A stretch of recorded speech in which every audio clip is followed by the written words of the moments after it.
Herkese merhaba arkadaşlar. Kanalıma hoş geldiniz.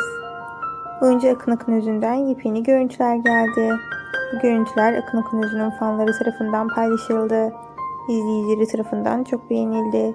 Biz de bu görüntüleri sizlerle paylaşıyoruz. İyi seyirler.